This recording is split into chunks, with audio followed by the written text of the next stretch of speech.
அன்பார்ந்த ஜோதிட பெருமக்களே, எல்லோருக்கும் வணக்கம். ஸ்ரீ ரேணுகா தேவி ஜோதிட மையம் குமார் ஜோதிடரின் அன்பான வணக்கங்கள்.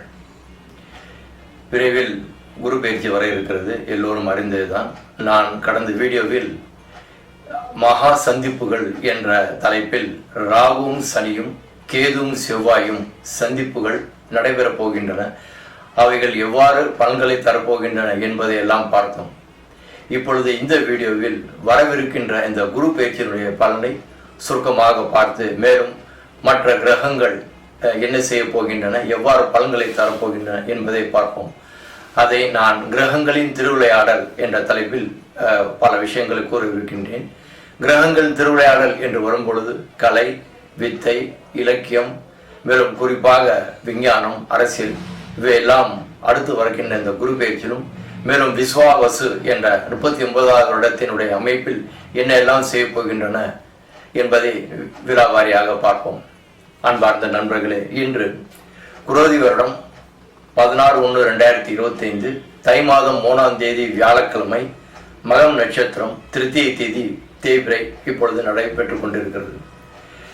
அன்பார்ந்த நண்பர்களே, காலபுருஷ தத்துவம் என்பது மிகப்பெரிய ஒரு கடலாகும். மேஷம் முதல் மீனம் வரை ஏற்றுக்கொள்ளப்பட்டதும் போற்றப்படுவதும் தான் காலபுருஷ தத்துவம். அந்த காலபுருஷ தத்துவத்தில் 12 வீடுகள் அமைந்திருக்கின்றன, 27 நட்சத்திரங்கள் இருக்கின்றன. 28வது நட்சத்திரமாக அபிஜித் என்ற நட்சத்திரம் மிக பழமையான ஜோதிடர்களால் கூறப்பட்டிருக்கின்றன. ஆனால் நாம் பலன்களை சொல்லும்போது அவைகள் அவ்வளவா கணக்கை எடுத்துக்கொள்வதில்லை. அதாவது அபிஜித் நட்சத்திரம் ஒரு சுப முகூர்த்த நட்சத்திரமாகும். அது அதிகாலையில் வரக்கூடிய விடிவெள்ளி என்று சொல்லக்கூடிய அந்த தருணத்தில் உதயமாகும் நட்சத்திரம் தான் அபிஜித் நட்சத்திரமாகும். சரி, இப்பொழுது மேஷம் முதல் மீனம் வரை ஏற்றுக்கொள்ளப்பட்ட போற்றப்படுகின்ற அந்த காலபுருஷ தத்துவத்தினுடைய 9, 12, அதாவது பாக்யஸ்தானம், சுப விரயஸ்தானத்தின் அதிபதியாகிய குரு தற்பொழுது காலபுருஷனுக்கு 2ஆம் இடம் என்று சொல்லக்கூடிய ரிஷபத்தில் வக்ரகதியில் அமைந்திருக்கிறார். அந்த குருவுடைய பயிற்சி வெகு சீக்கிரத்தில் நடைபெறப் போகிறது. இன்னும் சொல்ல போனால் 2025ஆம் ஆண்டு இப்பொழுது தொடங்கிவிட்டது. வெகு சீக்கிரத்தில் சித்திரை மாதம் விஸ்வாவசு, அது 39வது வருடம் தொடங்க இருக்கிறது. இந்த 2025 என்று சொல்லும் பொழுதே நான் கடந்த வீடியோவில் சொன்னேன், இப்பொழுதும் கூறுகின்றேன். எண்ணிக்கையில் பார்க்கும் பொழுது, அது எண் ஜோதிடம், எண் கணக்கியல் என்ற அமைப்பில் பார்க்கும் பொழுது கூட்டுத்தொகை 9 ஆகும். 9 என்று சொன்னாலே அந்த இடத்தில் செவ்வாய் தான். ஆகவே இந்த வருடம் செவ்வாயினுடைய ஆதிக்கம் மிக மிக அதிகமாக இருக்கும், வேகமாகவும் இருக்கும். மகா சந்திப்பு என்ற தலைப்பில் இப்பொழுது வக்ரகதியில் சென்று கொண்டிருக்கக்கூடிய கடகத்தில் இருக்கக்கூடிய செவ்வாய் மீண்டும் மிதுனத்திற்கு சென்று வெகு சீக்கிரத்தில் சிம்மத்தில் அவர் பேச்சாக இருக்கிறார். அப்பொழுது கன்னியில் இருக்கின்ற கேது சிம்மத்துக்கு வர இருக்கிறார். அதே சமயத்தில் மீனத்தில் இருக்கின்ற ராகு வெகு சீக்கிரத்தில் கும்பத்தில் வர இருக்கின்றார். பொதுவாக இந்த ராகு கேது என்று சொன்னால் அதாவது எதிர்மறையாக வரக்கூடிய கிரகங்கள். எதிர்மறை என்று சொன்னால் நெகட்டிவ் என்று பொருள் அல்ல. எதிர்மறை தத்துவம் என்று வரும்பொழுது ஆன்டி கிளாக் வைஸ், அது எல்லா கிரகங்களும் நேராக சென்றால் இவைகள் அவைக்கு எதிராக வரக்கூடியவை, அதைத்தான் ஆன்டி கிளாக் வைஸ் என்று சொல்லுகின்றோம். அந்த ராகுவும் சனியும் கும்பத்திலும் கேதுவும் செவ்வாயும் சமசப்தமாக வெகு நாட்களுக்கு பிறகு அல்லது வெகு வருடங்களுக்கு பிறகு சந்திக்க போகின்றன. அவையெல்லாம் நாம் கடந்த வீடியோவில் விலாவாரியாக பார்த்தோம், என்ன பலன் செய்யப்போது. இப்பொழுது குரு பயிற்சியை பார்ப்போம். குரு பயிற்சி தேதி என்பது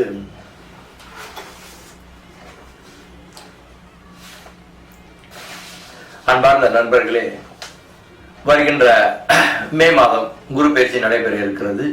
11/5/2025 சித்திரை மாதம் 28ஆம் தேதி ஞாயிற்றுக்கிழமை மிருகசீரிஷம் 2ஆம் பாதத்தில் மிதுன ராசிக்கு பயிற்சி ஆகிறார். அன்றைய நட்சத்திரம் சுவாதி ஆகும். அப்பொழுது ராகு சம்பந்தப்படுகின்றார். இப்பொழுது மிதுனம் என்று வந்தாலே காலபுருஷனுக்கு 3ஆம் இடம் ஆகும். முதலில் மேஷத்தை பார்ப்போம். மேஷத்திற்கு 3ஆம் இடம். பொதுவாக 3, 6, 8, 12 என்பது மறைவு ஸ்தானங்கள் என்று பழமையான ஜோதிட நூல்கள் கூறப்பட்டிருக்கின்றன. ஆனால் 3வது ஸ்தானம் 6, 8, 12 விட அந்த அளவுக்கு அது மோசமான ஒரு ஸ்தானம் அல்ல. 3வது ஸ்தானம் என்பது முயற்சி ஸ்தானம், சகோதர சகோதரிகளை குறிக்கக்கூடிய ஸ்தானம். அந்த இடத்திற்கு குரு வருகின்றார். அப்பொழுது 3ஆம் இடத்திற்கு அதிபதி ஆகிய புதனும் அதற்கு அடுத்த வீடு கன்னி 3, 6 இந்த ரெண்டும் சேர்த்து மேசராசிக்கு 9, 12 குரு. ஆகவே 3, 6, 9, 12 இவை அனைத்தும் சேர்ந்து செயல்படும். 3ஆம் இடம் என்பது முயற்சி ஸ்தானம் என்று சொல்லியிருக்கின்றேன். குருவுக்கு பார்வைதான் பலம். பொதுவாக குரு நின்ற இடம் வாழ், பார்க்கும் இடம் வாழ் என்றெல்லாம் பழமையான ஜோதி நூல்களில் கூறப்பட்டிருக்கின்றன. ஆனால் அவையெல்லாம் இந்த காலத்தில், இந்த கலியுகத்தில், 4வது யுகமாகிய கலியுகத்தில் அந்த அளவுக்கு அவையெல்லாம் இருக்குமா என்பது ஒரு கேள்விக்குறியாக இருக்கிறது. என்று சொன்னால் யுகத்திற்கு யுகம் மாறும் பொழுது கிரகங்கள் தங்களுடைய அந்த தன்மைகளையும் காலத்துக்கு ஏற்றாற்போல் மாற்றிக்கொண்டு பலனை தருகின்றன. பொதுவாக அன்றைய காலத்தில் எல்லாம் லக்னத்திற்கு 10ஆம் இடம் என்று சொன்னால் ஒருவருடைய தொழிலை பற்றி நாம் உடனடியாக கூற முடியும். இப்பொழுது அந்த நிலைமையில் நாம் இல்லை. சரி, விஷயத்திற்கு வருவோம். இப்பொழுது குரு பகவான் 2ஆம் இடத்தில் இருந்தால் ரிஷபத்திலிருந்து மிதுனத்திற்கு பயிற்சியாக போகிறார். மிதுனத்தில் பயிற்சியாகும் போது குரு பகவான் மேஷராசிக்கு வலுவாக சமசப்தமாக தனுசு தன்னுடைய பாக்கியஸ்தானத்தை பார்க்கிறார். அடுத்தபடியாக 9ஆம் பார்வையாக இந்த பார்வை பலம் என்று வரும் பொழுது குரு பகவானுக்கு 7ஆம் பார்வையும் 9ஆம் பார்வை மிக மிக வலிமையான பார்வையாகும். 9ஆம் பார்வையாக அவர் கும்பத்தை பார்க்கிறார். அங்கே ஏற்கனவே ராகுவும் சனியும் இருக்கின்றார்கள். அது ராகு 4ஆம் மாதம் ஏப்ரல் மாதம் அந்த இடத்து வந்து விடுகிறார். அப்பொழுது லாபஸ்தானத்தில் ராகுவும் சனியும் 3ஆம் இடத்தினுடைய குருவினுடைய பார்வை அங்கே ராகு சனி மீது விழுவதாலும் தனுசில் படுவதாலும் காலபுருஷ தத்துவம் மேஷத்திற்கு 10 பயணக்கூடிய சனி. ஆகவே சூட்சுமமாக பார்க்கும் பொழுது 3, 6, 9, 12, 10, 11 இவை அனைத்தும் மேசராசிக்கு செயல்பட இருக்கிறது. சரி, இந்த 3, 6 என்றால் 3 என்பது முயற்சி ஸ்தானம். 4ஆம் இடத்துக்கு 12ஆம் இடமாக வருவதா? 4ஆம் இடம் என்பது தாய், நாடு, மொழி, வீடு என்றெல்லாம் நான் பல தடவை சொல்லியிருக்கின்றேன். ஆகவே வீடு மாற்ற வேண்டிய சூழ்நிலை ஏற்படும். சொந்த வீடாக இருந்தால் வாஸ்துவை நாம் சரி செய்து கொள்வோம். 6 என்பது ரோகம், ருணம், சத்துருஸ்தானம் என்று சொல்லப்பட்டிருக்கிறது. அதே சமயத்தில் அது வந்து சர்வீஸ், உங்களுடைய பணியை குறிப்பிடக்கூடியது. 10ஆம் இடம் என்பது ப்ரொஃபஷன், 6ஆம் இடம் என்பது சர்வீஸ். அந்த இடத்தையும் சேர்ந்து குரு பகவான் பலன் செய்ய இருக்கிறார். பிறகு 9லும் வருகிறார். அது 9லும் வருகிறார் என்று சொன்னால் 9ஆம் இடத்துடைய அந்த தனுசனுடைய பார்வை, அந்த குரு பகவானுடைய பார்வை அதில் விழுகிறது. பிறகு 11 பாடுகிறார். 11 சொல்லும் 10ஆம் இடத்தை சேர்த்து பலன் செய்வார். காரணம் என்னவென்றால் ராகுவும் சரியும் சேர்ந்து இருக்கின்றன. ஆகவே மேசராசிக்கு குரு பகவான் 3ஆம் இடத்தில் வந்துவிட்டாரே என்ற அச்சம் தேவையில்லை. மேசராசிக்கு காலம் மிக அருமையாக இருக்கிறது. அதே சமயத்தில் நாம் பார்ப்பதெல்லாம் கோச்சாரம் தான். நான் ஏற்கனவே சொல்லியிருக்கின்றேன், கோச்சாரம் என்பது 40% செயல்படும். பிறகு 50% அந்தந்த ஜாதகத்தை அவர்களுடைய ஜாதகம் தன்னைத்தானே இயங்கிக் கொண்டிருக்கும். அது 50% செயல்படும். மீதும் 10% நாம் யாருடன் எப்படி பேசுகின்றோம், என்ன பேசுகிறோம் என்பது நம்முடைய யுக்தியை பொறுத்து அமைந்திருக்கிறது. அதற்கு மேலாக 5% எல்லாம் வல்ல இறைவனுடைய அமைப்பாக சேர்ந்து 100% அது வந்து பலன்களை கொடுக்கும். அடுத்தபடியாக இப்பொழுது ஜென்ம குருவில் ரிஷப ராசி அமைந்து கொண்டிருக்கிறது. அது ஜென்ம குருவாக ரிஷப ராசி இருக்கிறது. அவர் நான் குறிப்பிட்ட அந்த தேதியில் 2ஆம் இடத்துக்கு மாறிவிடுகிறார். 2ஆம் இடம் என்பது தன, குடும்ப, வாக்குஸ்தானம். ஆக திருமணம் நடைபெறாமல் இருப்பவர்களுக்கு திருமணம் நடைபெறும். தனம், பணம் சேரக்கூடிய காலகட்டம். அதாவது தன்னுடைய இடத்திலிருந்து 2ஆம் வீடு. அந்த இடத்தில் குரு பகவான் அதாவது கிட்டத்தட்ட வர்க்கோத்தகமாக என்று சொன்னால் அங்கே அமைந்திருக்கக்கூடிய அந்த நட்சத்திர பாகம் அவ்வாறு அமைந்திருப்பதால் குரு பகவான் வர்க்கோத்தவம் பெறுகிறார். அடுத்தபடியாக மிதுன ராசி என்பது ஜென்மத்தில் குரு வருகிறார். பொதுவாக ஜென்ம குரு என்பது அலைச்சலை கொடுக்கும். ஜென்ம குரு என்பது அலைச்சல் கொடுக்கும். மேலும் மிதுன ராசிக்கு அதிபதி புதனுக்கு குரு கிட்டத்தட்ட பகையாக இருக்கிறார், அலைச்சலை கொடுக்கிறது. இருப்பினும் மற்ற கிரகங்கள் என்று அமைப்பு பார்க்கும்போது சனியும் ராகுவும், அடுத்தபடியாக சிம்மத்தில் கேதும் செவ்வாய் வரும்போது அவை சரி செய்யப்பட்டுவிடும். அடுத்தபடியாக கடக ராசிக்கு குரு பகவான் நன்மையை தான் செய்வார். கன்னி ராசிக்கு குரு பகவான், கன்னிராசி என்பது 10ஆம் இடம். 10ல் குரு வந்தால் பதவி பறிபோகும் என்றெல்லாம் பழமையான நூல்கள் கூறப்பட்டிருக்கின்றன. யாருக்கு பதவி இருக்கிறதோ அவர்களுக்கு தான் பதவி பதிவு, தேவையில்லாமல் பதவி பறிபோகாது. அது பதவியில் மாற்றங்கள் ஏற்படும் என்றெல்லாம் சொல்லப்பட்டிருக்கிறது.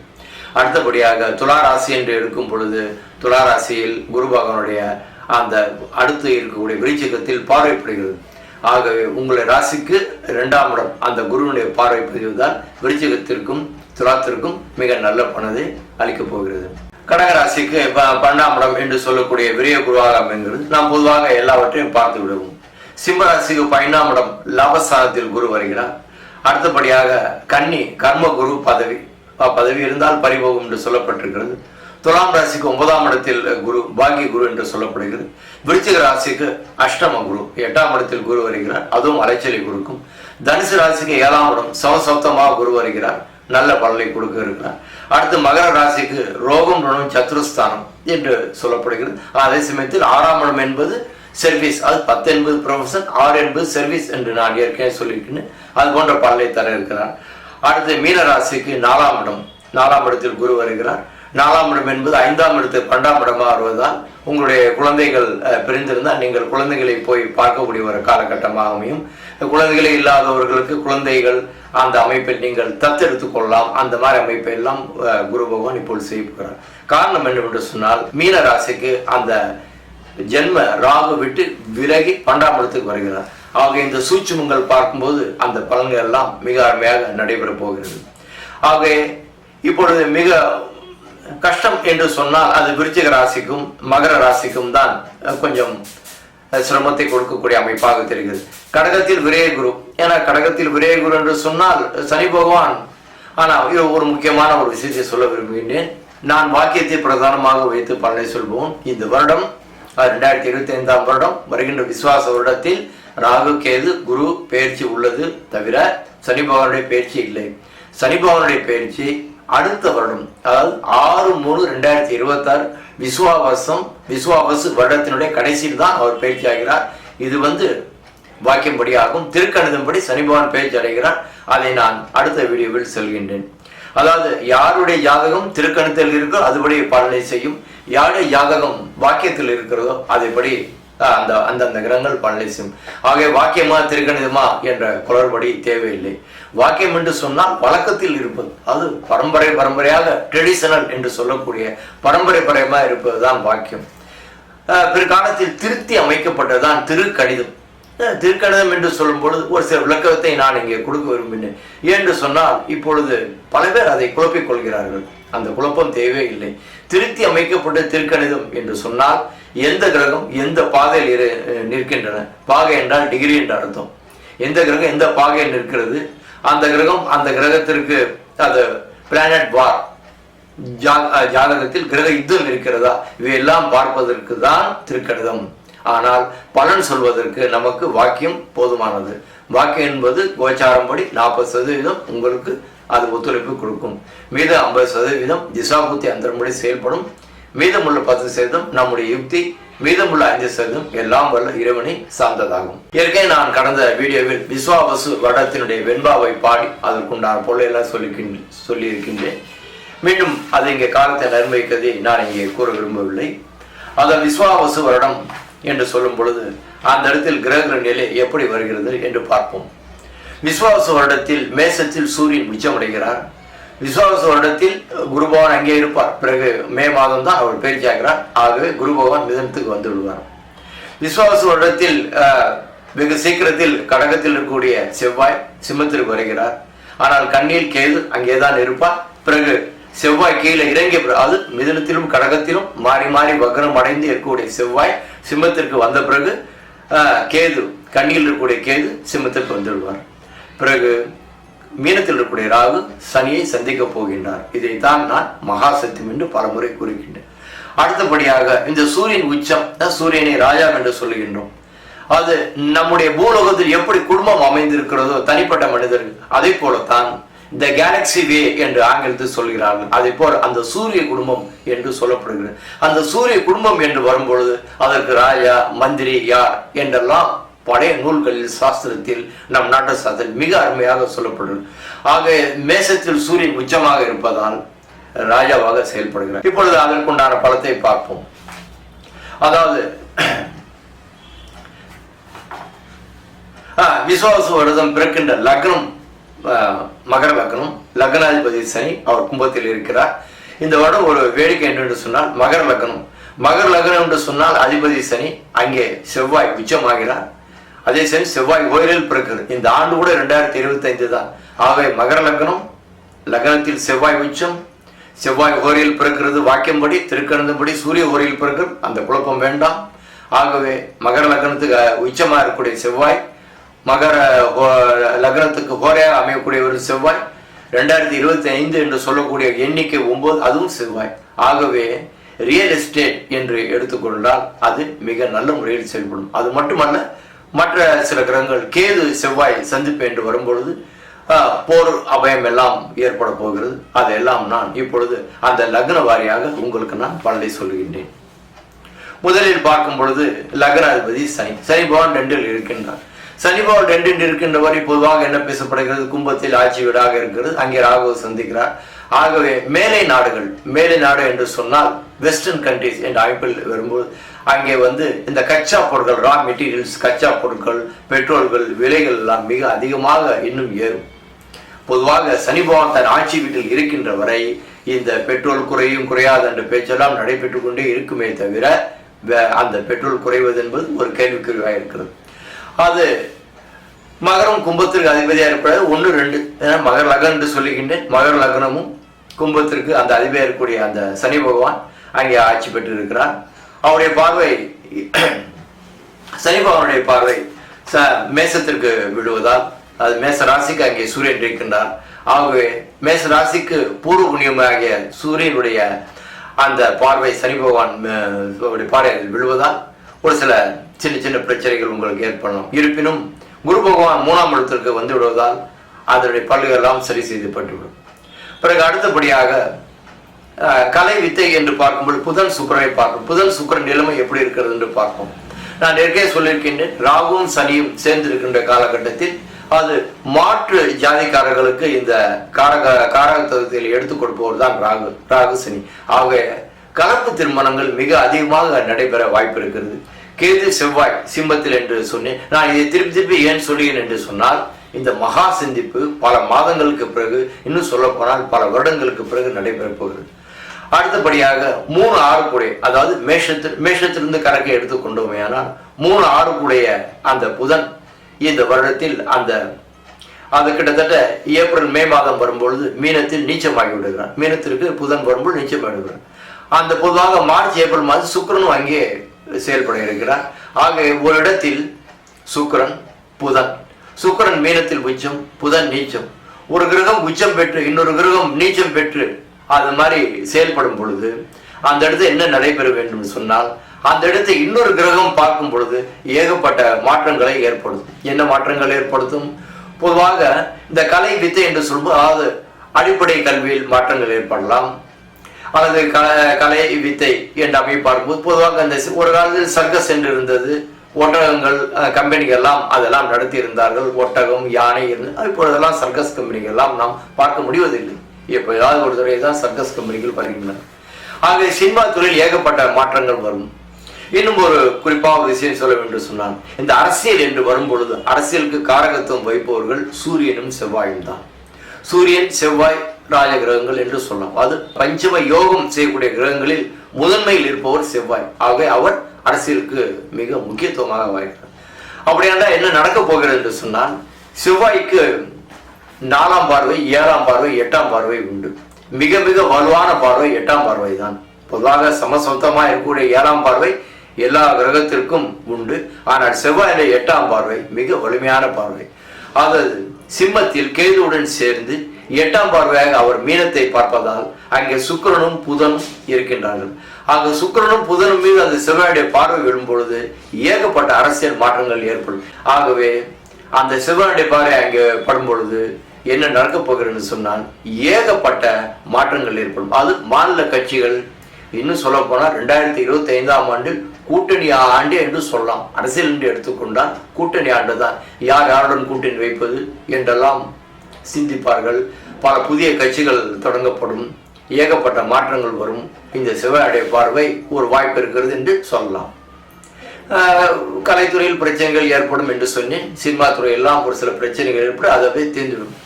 பிறகு 3ஆம் உலக போர் ஒரு பொதுவாக அது பேசப்படுகிறது. ராகுவும் சனியும் சேர்ந்திருப்பதாலும் என்றால் மகர லக்னத்திற்கு அதிபதி சனி, அவர் ராகுடன் சந்திப்பு கிட்டத்தட்ட 5-6 மாதங்கள் அங்கே இருக்க போகிறார். பிறகுதான் சனி மீனத்திற்கு வருகிறார். அது திருக்கணிதம்படி. அது இந்த இடத்தில் நாம் குழப்ப தேவையில்லை. அடுத்த வீடியோவில் நான் அதை விரிவாக சொல்லுகின்றேன். அப்படி போர் அச்சங்கள் எல்லாம் ஏற்படக்கூடிய வாய்ப்புகள் நிறைய இருக்கு. ஆனால் நம் நாட்டுக்கு எந்த விதமான பிரச்சனைகள் இல்லை என்று சொன்னால், காலங்கள் எவ்வளவு மாறிவிட்டது. நம் நாட்டில் இராணுவ அமைப்புகள்லாம் வலுவாகத்தான் இருக்கின்றன. மூன்றாம் உலக போர் என்ற அச்சம் ஏற்படுமே தவிர, ஆனால் அந்த அளவுக்கு நம் நாட்டுக்கு எந்த விதமான பிரச்சனையும் வர அந்த இடத்தில் வாய்ப்பு இல்லை. அன்பார்ந்த ஜோதி நண்பர்களே, நாம் குரு பயிற்சியை பற்றி பல விஷயங்களை பார்த்தோம். ஒரு சில ராசிகள் விடப்பட்டிருக்கின்றன. அதனுடைய பலன்களை நான் அடுத்த வீடியோவில் கண்டிப்பாக இன்னும் விலாவாரியாக சொல்லுவோம்.